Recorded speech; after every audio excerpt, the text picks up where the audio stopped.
இன்னைக்கு நம்ம கேரட் வச்சு ஹல்வா தான் பண்ண போறோம். எப்படி செய்யறதுன்னு பார்க்கலாம். ஃபர்ஸ்ட் தோலை சீவிக்கலாம். பாருங்க கேரட் தோல் சீவியாச்சு.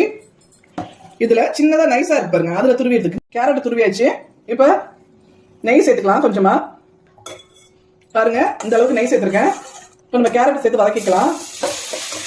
நல்லா வதக்கி எடுத்துப்போம். பாருங்க கேரட் நல்லா வதங்கிச்சு. நம்ம எடுத்த அளவுலயே வந்து பால் சேர்த்திருக்கேன், அதையும் சேர்த்து நல்லா வேக வச்சுக்கலாம். பாருங்க இன்னொரு கடாயில வந்து கொஞ்சமா நெய் சேர்த்துட்டு முந்திரி பருப்பை வறுத்துட்டுப்போம். முந்திரி பருப்பு இந்த மாதிரி வறுத்துக்குங்க. பாருங்க நல்லா பால் கெட்டி ஆயிடுச்சு. இந்த டைம் வந்து ஒரு கப் சுகர் சேர்த்துக்கலாம். இதுக்கு வந்து கொஞ்சம் உப்பு சேர்த்துங்க, அப்பதான் நல்லா இருக்கும். இப்ப நான் ஒரு 100 கிராம் பால்கோவா சேர்த்திருக்கேன். பால்கோவா சேர்த்தீங்கன்னா நல்லா இருக்கும். ஆப்ஷனல் தான், பால்கோவா சேர்த்தாலும் சேர்க்கலாம், இல்லைனாலும் ஓகே. கொஞ்சமா ஏலக்காய் பவுடர் சேர்த்துக்குங்க. இது பாருங்க இன்னும் கொஞ்சம் நேரத்துல ரெடி ஆயிடும். நம்ம வறுத்து வச்சிருக்க முந்திரி பருப்பு சேர்த்துக்கலாம். இப்ப கடைசியா நம்ம ஒரே ஸ்பூன் நெய் சேர்த்துக்கலாம். இந்த பதம் இருக்கும்போதே ஆஃப் பண்ணிடுது.